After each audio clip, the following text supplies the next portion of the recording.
नमस्कार, जय हिंद शिक्षक साथियों। आई होप कि आप सभी लोग अच्छे होंगे।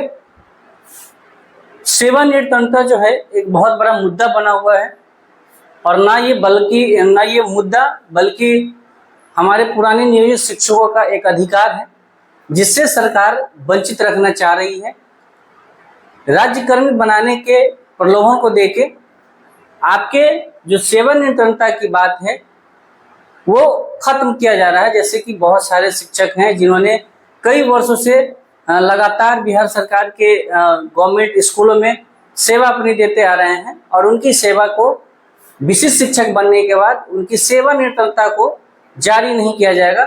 वल्ली वेतन संरक्षण की बात कही जा रही है। विशिष्ट शिक्षक नियमावली 2023 में इसकी जिक्र की गई है, जिसमें साफ साफ शब्दों में जिक्र किया गया है कि सिर्फ शिक्षकों को वेतन संरक्षण का लाभ मिलेगा। सेवानिवृत्तता का कहीं चर्चा नहीं हुआ है, सर्विस कंटिन्यूटी की बात नहीं हुई है और बहुत सारे शिक्षकों के मन में ये सवाल है। बहुत सारे लोग दुविधा में है कि सेवानिवृत्तता मिलेगा नहीं मिलेगा, हमें राज्यकर्मी बननी चाहिए नहीं बननी चाहिए। तो सेवानिवृत्तता नहीं देने के पीछे का मेन रीजन क्या है, मेन दिमाग क्या है सरकार का, उसके पूरे गणित को हम समझेंगे कैलकुलेशन करके कि जब आप विशिष्ट शिक्षक बनने वाले हैं और बिना सेवानिवृत्तता का आपकी पेमेंट कितनी होने वाली है और जब आप सेवानिवृत्तता की लाभ आपको मिलेगी तो उसमें जो आपका पेमेंट में जो डिफरेंट होगा वो कितने का होगा और जितने भी डिफरेंट होगा ये सरकार के ऊपर एक बर्डन टाइप का है। इसीलिए सरकार जो है लॉलीपॉप टाइप का आपको राज्यकर्मी का दर्जा देके आपसे जो है आपका हक मारने की प्रयास किया जा रहा है। तो चलिए हम बिना किसी देरी के इस वीडियो को शुरू करते हैं और आपसे छोटा सा रिक्वेस्ट है कि यदि आप चैनल पर नए होइएगा तो प्लीज इसी तरीके के अपडेट के लिए आप चैनल को सब्सक्राइब कर सकते हैं। वीडियो अच्छी लगे तो लाइक करना नहीं भूलिएगा और अपना जो है वैल्यूएबल कमेंट, अपना जो है बहुमूल्य सुझाव देना कमेंट बॉक्स में नहीं भूलिएगा। तो चलिए इनके पूरे गणित को हम समझते हैं कि सेवानिवृत्तता आखिर है क्या। तो देखिए, सेवानिवृत्तता कहने का मतलब, सेवानिवृत्तता मतलब सर्विस कंटिन्यूटी, और सर्विस कंटिन्यूटी कहते हैं कि जैसे आप जानते होइएगा कि आपके पे स्केल में एक इंडेक्स होता है और इंडेक्स जो है हर साल होने वाले 3% इंक्रीमेंट के अकॉर्डिंग बनाया जाता है। यदि आप किसी जॉब में जैसे होगा तो मैं लगा दूंगा इंडेक्स का कॉलम। तो यदि आप किसी जॉब को शुरुआत करते हैं तो आपका कुछ एंट्री पे होता है जो जिसको आप स्टार्टिंग बेसिक पे या स्टार्टिंग सैलरी पे कहते हैं। उसके बाद हर साल 3% का अगर इंक्रीमेंट है तो अगला जो है, जैसे पहला इंडेक्स आपका हो गया जो स्टार्टिंग का बेसिक पे क्या होगा, दूसरा इंडेक्स आपका बनेगा तब जब आपका अगला एक साल पूरा होगा, 3% इंक्रीमेंट लगेगा नेक्स्ट साल, तो बेसिक पे में 3% इंक्रीमेंट होकर आपका अगला इंडेक्स बनेगा। इसी तरीके से साल दर साल आपका इंडेक्स बढ़ता जाता है। तो जो पुराने शिक्षकों का, मैंने इसमें मुख्यतः 2 शिक्षकों के पेमेंट को लेके बताया है और आप इस गणित को समझने के बाद आप खुद अपना जो है सुझाव देंगे कि सरकार के जो है सेवानिवृत्तता नहीं देने के पीछे मेन मकसद क्या है, आप खुद देखेंगे और उसके बाद खुद कमेंट करेंगे। मैंने मेनली 2003-04 में जो शिक्षक बहाल है उनके लिए और 2005-06 में जो शिक्षक बहाल है उनके पेमेंट को लेके मैंने कंपेयर किया है और उनके पेमेंट को लेके मैं दर्शाया है कि आपको कितने पेमेंट का अंतर होने वाला है यदि सरकार सेवानिवृत्तता की लाभ दे देती है। और ऐसे 4 लाख शिक्षक हैं, तो सोचिए कि सरकार का कितना पैसा बच रहा है। इस वजह से सरकार सेवानिवृत्तता का लाभ नहीं दे रहा है। जैसे कि हमने 2003-04 के शिक्षकों के लिए जिनका अभी बेसिक पे बन रहा है 30,420 और 30,420 बनने के बाद आप ये देखेंगे डीए 15,210, एचआरए 1521 और मेडिकल, मैंने डीए को यानी महंगाई भत्ता को 50% जो अभी मिल रही है उसके अकॉर्डिंग लिया है और एचआरए ग्रामीण क्षेत्र में जो कि बढ़ के 4% से 5% हो गया है उसके अकॉर्डिंग मैंने ये पेमेंट कैलकुलेट किया है। तो आपका ग्रोस सैलरी जो फिलहाल अभी बन रहा है बिना राज्यकर्मी बनने से पहले वो 48,151 बन रहा है और ईपीएफ में 1,800 रुपया आपका कट रहा है। तो नेट अमाउंट जो आपके अकाउंट में आता है वो 46,351 रुपया आ रहा है। इसी के अप्रॉक्स या इसी के यही आ रहा होगा, आप लोग कमेंट जरूर करिएगा, ठीक है। जब हम विशिष्ट शिक्षक बन जाएंगे तो विशिष्ट शिक्षक के लिए मैंने एक स्पेशल वीडियो बनाया है 1 to 5 से 2006 से लेके 2022 के शिक्षकों का नया पेमेंट क्या हो, तो चाहे तो आप उस वीडियो को देख सकते हैं, हम डिस्क्रिप्शन बॉक्स में उसका लिंक दे देंगे या आई बटन पे दे देंगे, ठीक है।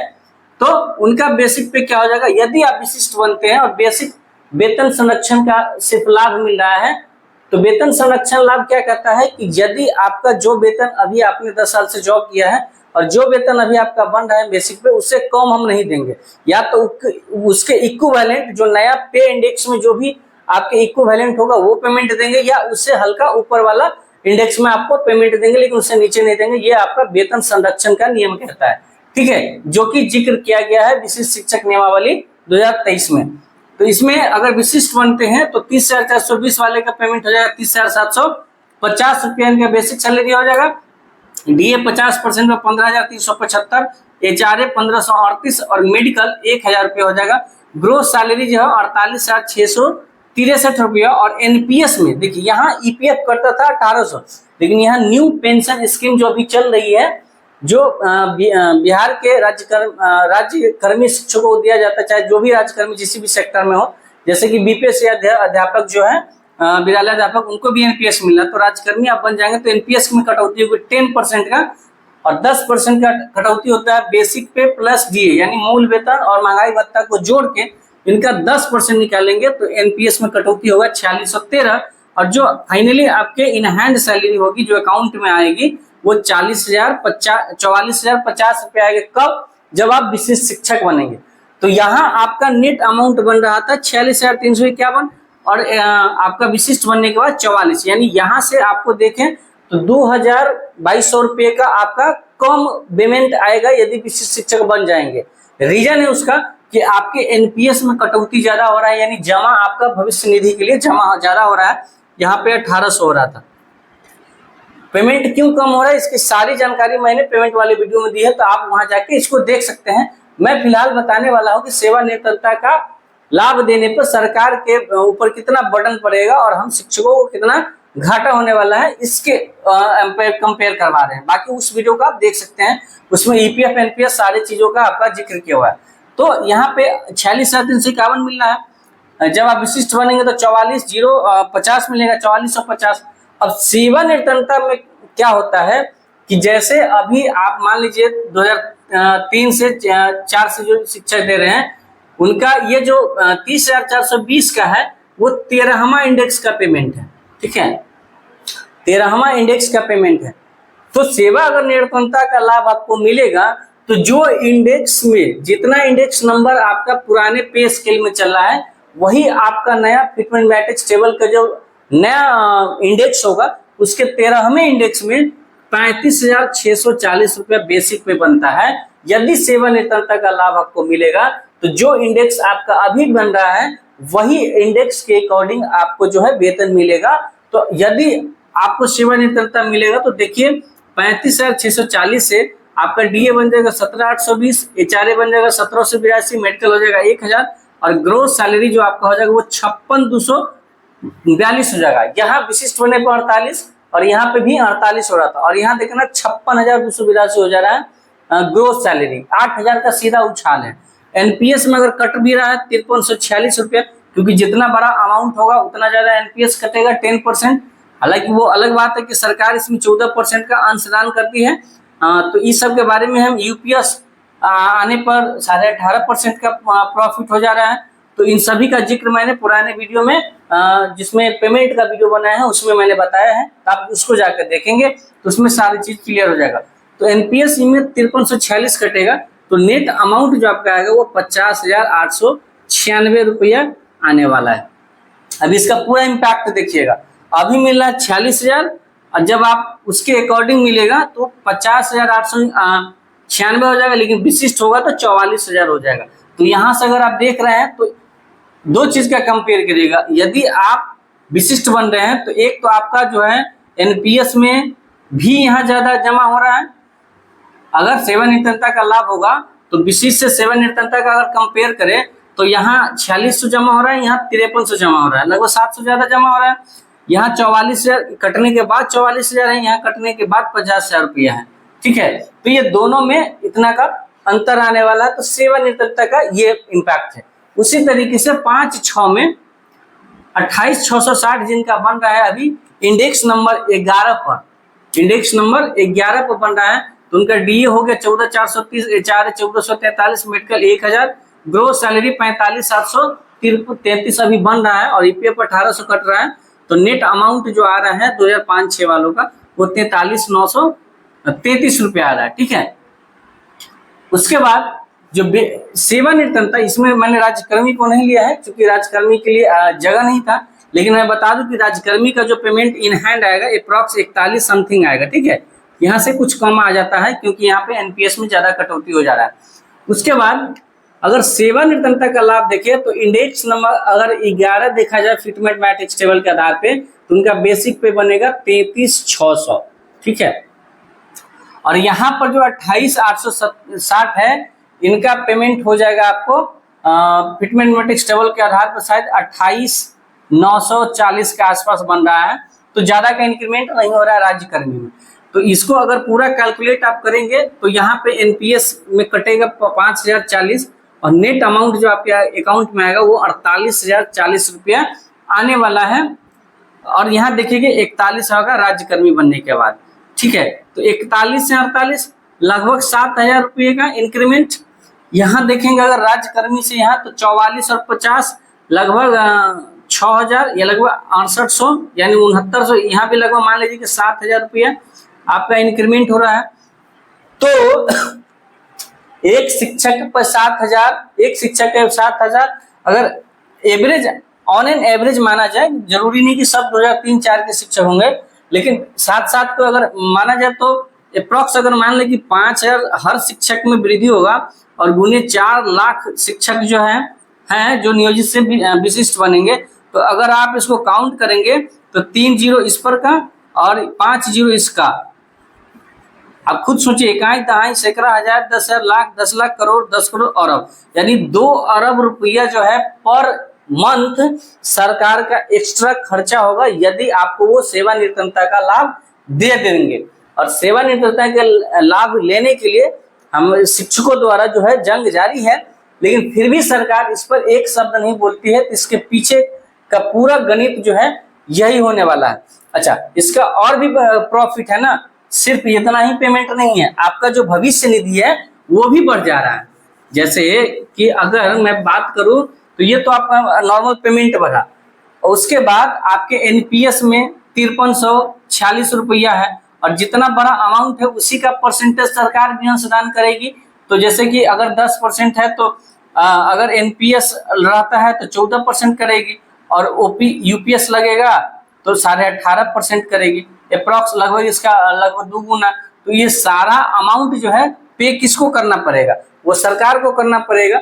इस वजह से है जो सरकार है सेवानिवृत्तता का लाभ नहीं देना चाहती है, ठीक है। तो आप देख पा रहे हैं कि कितने ज्यादा पेमेंट का जो है अंतर होने जा रहा है।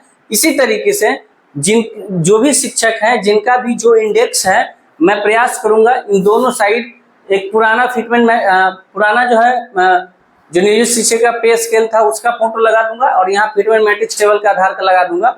और यहाँ पे जिनका पेमेंट, जैसे किसी का पेमेंट अगर अभी 27,740 या मान लीजिए 26,420 बन रहा है तो यहाँ देख लेंगे, और कैमा इंडेक्स है उनका अभी है, और सेवानिवृत्तता के बाद 26वां जो 640 है वो कैमा इंडेक्स पे बन रहा है।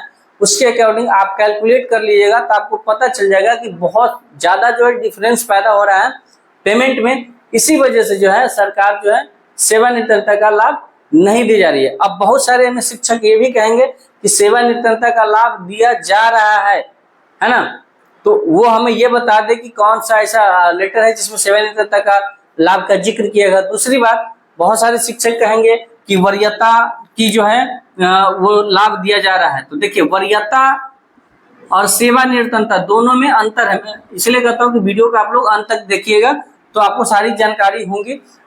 तो वरीयता और सेवानिवृत्तता अलग चीज है। सेवानिवृत्तता देगी तो आपका पेमेंट इंक्रीमेंट होगा, और वरीयता देगा तो वरीयता के आधार पर सिर्फ और सिर्फ आप जॉब जो करेंगे तो उसमें वरीय शिक्षक के तौर पे आप विशिष्ट मतलब वरिष्ठ शिक्षक कहलाएंगे, ठीक है। किसी चीज में अगर प्रोन्नति होती है तो उसमें पहले आपकी प्रोन्नति होगी। और वैसे भी विद्यालय अध्यापक यानी बीपीएससी शिक्षक आने के बाद सरकार साफ साफ कह दी है कि आप नियोजित शिक्षक कितने साल से जॉब किए उसका कोई मतलब नहीं बन रहा है। जो पुराने वेतनमान शिक्षक हैं वहाँ वो बरी होंगे अगर सेवा, तो वो भी पुराने वेतनमान को न, जो बीपीएससी शिक्षक से आए हैं, तो ओवरऑल आपको बीपीएससी को ही वरीयता का लाभ दिया जा रहा है। उसके बाद जो भी नियोजित शिक्षक है वो सब कनीय हो जा रहे हैं। तो सेवानिवृत्ता और वरीयता में अंतर समझिएगा। तो आई होप कि आपको ये सारा कॉन्सेप्ट, सारा खेला जो है सरकार का, वो समझ में आया होगा। बाकी आपकी राय क्या है इस सेवानिवृत्ता के बारे में, और ये जो मैंने आपको समझाया है उसमें आपकी क्या राय है, आप नीचे अपना बहुमूल्य राय देना जरूर दीजिएगा, उसको देना नहीं भूलिएगा। और वीडियो अच्छी लगे तो प्लीज ज्यादा से ज्यादा लोगों के पास शेयर करें, ताकि उनको भी ये सारा कॉन्सेप्ट क्लियर हो जाए। ठीक है। और बहुत सारे शिक्षक ऐसे हैं जिनको अभी यही नहीं पता है कि विशिष्ट बनने पर उनका, बहुत सारे शिक्षक हैं जिनका 30,420 है, और वो उनको ये लग रहा है कि जैसे विशिष्ट बनेंगे तो स्टार्टिंग वेतन 25,000 से मिलेगा। तो उनके बारे में मैंने जिक्र किया है हमारे पुराने जो पेमेंट का वीडियो बनाया है कि विशिष्ट बनने के बाद पेमेंट कितना होगा, उसके बारे में बनाया है। तो वहां जाके आप देख सकते हैं उसको, और पूरे क्लियर से समझ सकते हैं। बाकी लेवल इंडेक्स क्या है उसके लिए मैं नेक्स्ट वीडियो बनाने का प्रयास करूंगा, उसमें समझाने का प्रयास करूंगा कि लेवल और इंडेक्स और फिट मैट्रिक्स टेबल में क्या अंतर है। तो आई होप कि आपको सारा कॉन्सेप्ट क्लियर होगा। तो आप मिलते हैं नेक्स्ट वीडियो में। यदि आप चैनल पर नए हुए तो चैनल को सब्सक्राइब कर लीजिएगा, और वीडियो अच्छी लगे तो एक लाइक करना नहीं भूलिएगा, ताकि ज्यादा से ज्यादा लोगों के पास ये वीडियो जा पाए और उनकी जो ये स्पष्टता है, उनका जो कंफ्यूजन हो वो दूर हो सके। चलिए मिलते हैं नेक्स्ट वीडियो में। तब तक के लिए आप स्वस्थ रहिए, मस्त रहिए और अपने काम में व्यस्त रहिए। Thank you so much.